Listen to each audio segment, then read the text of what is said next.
Sean, for that very, very nice introduction. And I can tell you right away, I am very excited to be here. I had no question about that. And it didn't take me long to feel a part of the program when Malcolm Grant greeted me as I walked into the office, and he tried to pronounce my last name correctly. I would like to introduce someone who's here who has been a big part of my history. He was on our Final Four team in 2006 at George Mason, and he lives here in Miami. He's an athletic director at one of your YMCAs, and I would like to stand and introduce him. He was instrumental in helping us get to the Final Four, Sammy Hernandez.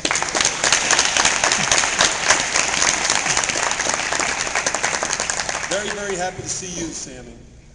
I would like to begin by telling you that the last 14 years of my life have been absolutely wonderful. George Mason University is an absolutely fantastic institution.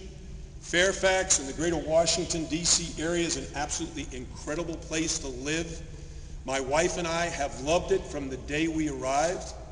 I had the great honor and privilege to work for the president of George Mason, Dr. Alan Merton, who in my mind is one of the great inspirational leaders that I've ever been around. And he and his wife Sally are dear, dear friends to my wife Liz and I. And the players that I leave behind at George Mason are just an incredible group of young men. They just finished the most successful season in terms of record in the school history. And I can't thank President Merton and his wife Sally and those players who made my job so much fun every day from the day I arrived till this day.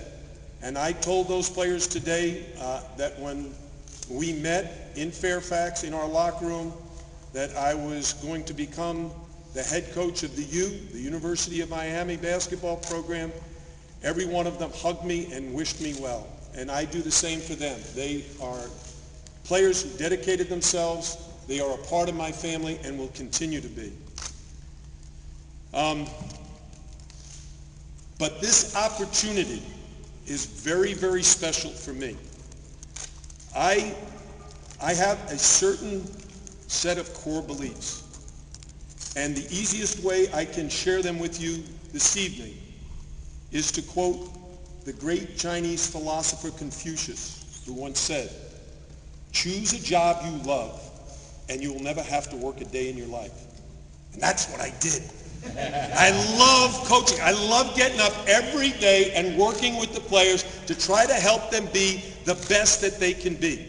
To work that hard in an environment that, like the U, offers here, a tremendous opportunity to compete at the highest level of college basketball.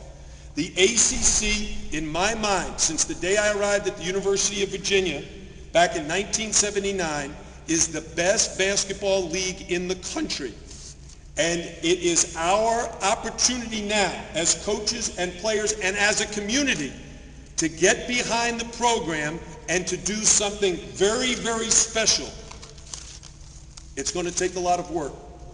But I know the reason I came here is because of the people. I worked for a great president at George Mason. I know I'm being given an opportunity to work for a great president in President Donna Shalala. I also know with the youthful enthusiasm of our new athletic director, Sean Eichhorst, that we are going to be headed in the same direction as a team, working together with great energy and great passion. Sean has said to me a number of times how important it is for him to be around positive people. And that's why I'm here. I want to be a part of your family, a part of your community. And I am an inclusive guy. When I say that, you're going to be hearing from me. My staff and I will be in the dormitories recruiting students. We will work with the faculty. This university is an outstanding academic institution. It's an outstanding research institution. And it's only because of the people that make that possible. The faculty and administrators who dedicate their lives to help students and student athletes, like the members of our team and all the athletes in the department. I have heard nothing but great things from the people associated with the university, from the time this search began and throughout this period. Now, we have a lot of hard work ahead of us, but I'm excited to get started. When I say we are going to reach out to the students and to the faculty and to our administrators and to the community here at the U, but that's not all. We need to reach out to the community of Miami and Coral Gables and all the different elements of the people who make up a community. My wife is the social director. I guarantee you she will know more people in Miami in the next year than some people who have lived here their whole lives. Am I right? Am I right? It's always been our way. The members of the team become a part of our family. We will have the players to my house. My wife will cook for them. You will love her chocolate chip cookies. All right? And you guys like chocolate chip cookies? So it's an opportunity to come to a great academic institution, a great research institution, in one of the greatest geographical locations you could ever imagine living in. The state of Florida is a hotbed of basketball. I think 20 some odd years ago, the Miami Heat came to Miami. The Orlando Magic came to Orlando. High school basketball changed. More and more athletes started to dedicate themselves. This year at George Mason, 2 of our starting 5 are from the state of Florida. My staff and I actively came down to the state because of the tremendous talent that is available here.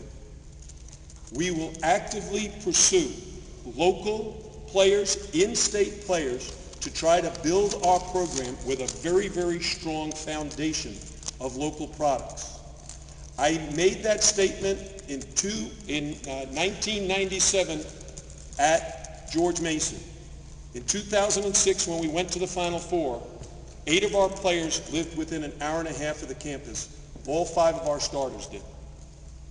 That's the kind of success that we want to have with local players. We want to develop the relationship with youth league coaches, high school coaches, AAU coaches, anybody who is involved in basketball in any way, shape, or form. We will be recruiting them. We will reach out to every aspect of the community. Now, I'm leaving behind a team at George Mason that in the polls, those ridiculously early top 25 polls, that sports writers and websites are picking George Mason to be in the top 25.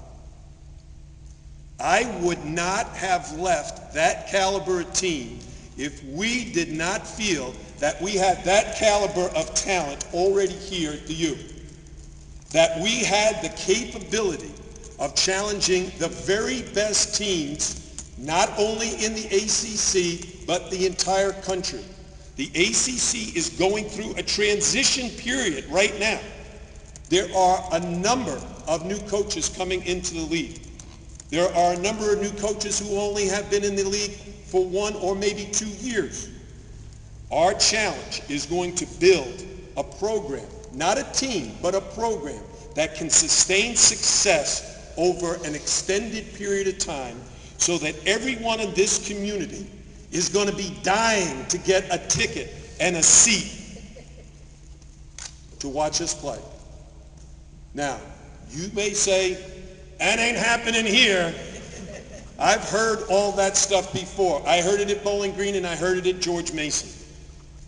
And anybody who's been to the Patriot Center to see our George Mason teams know that it is an impossible place to play because of the great home court advantage created by the great school spirit and the great support from the community. We have a group of supporters called insiders. We're going to want to create that atmosphere here where people are going to want to be a part of our program. They want to be associated with our program. And we will work so that our players understand the role they have of being role models in the community, role models on the campus, to be the kind of students and athletes that represent the university the way the university should and needs to be represented on campus and off. I love the state of Florida. My father was born and raised in Key West. His father came from Cuba.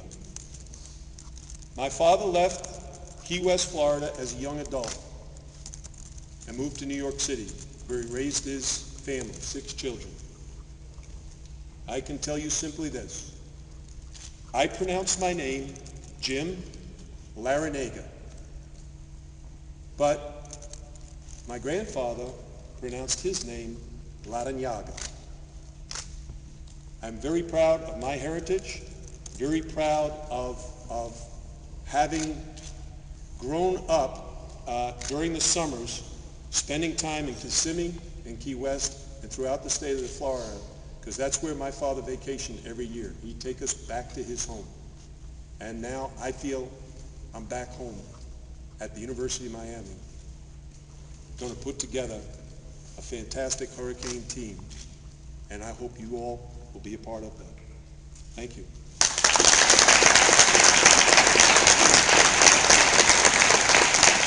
Chris, you want to open it up for questions? Lindsay has a wireless mic. You can raise your hand, introduce yourself. She'll get to you for questions from the floor. Hello, over here. Michelle Kaufman from Hi, 90 Michelle. Welcome. Thank you. Welcome to your wife, too. Whose idea was this initially? Is this Sean's idea? Was this your idea? How did this come to be? Press conference? No. Who made the first pass, basically? I think it was Joe. Joe Ariola is over here. And I have some friends in the community that I've gotten to know. You guys are all familiar with Michael Jordan? Michael runs an event in the summer for seniors. It's called the Senior Flight School. He holds it in Las Vegas. It's for guys 35 years old and over. And I have had the great privilege of working the Michael Jordan Senior Flight School, and several of the campers who pay $17,500 to be a camper for 3 days of camp, Jose and Jorge Mas, are friends of mine. And when the job opened up, I inquired, as kind of coaches do, what is going on? Who's going to get the job? And they shared a name with me. It wasn't me. And I talked to them, and then they called me back and say, hey, would you be interested? And so I made contact with the university to let them know of my interest. And through a series of, I'll say, phone calls between the search firm that ran the search and the gentleman who represents me and me, it came to an opportunity for me to interview. And from that point on, the process continued until basically this morning, when I signed a contract to become the new head coach.